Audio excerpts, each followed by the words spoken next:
In my opinion, one of the most polarizing topics in dog training is punishment. I mean, punishment means different things to different people, even in the dog training community. Punishment can be something as simple as withdrawing your attention, or something as extreme as using a shock collar, and everything in between.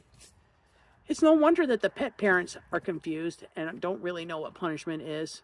Then on top of that, we have two broad definitions for punishment.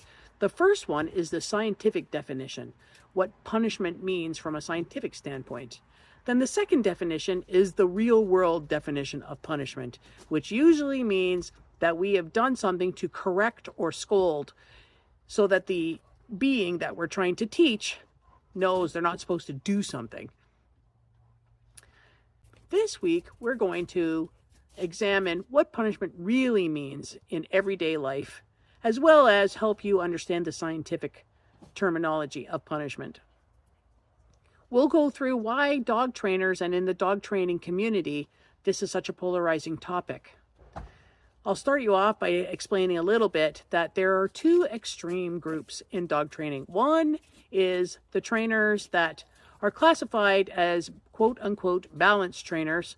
And these are trainers that are willing to use things like shock collars and prong collars and to correct the dog when the dog is doing a behavior that they don't want.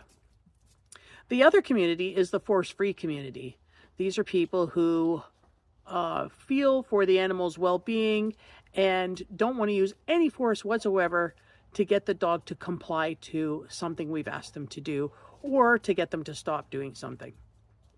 Most trainers, and I would even argue that both the balanced group and the force-free group all fall into this group. We use all forms of techniques to train a dog, including punishment. Nobody actually gets away with using no punishment whatsoever. I mean, after all, whether something is punishing is really in the eye of the learner. So if we do something and the learner sees that that is a punishment, then it's going to stop a certain behavior. That's really what punishment does. So through the week, we're going to put out information each day about punishment. Punishment is such a huge topic. So every day on Facebook and Instagram and YouTube, we'll be putting out tips, myth busting, and information to help describe and define the forms of punishment that are used in dog training to help you, the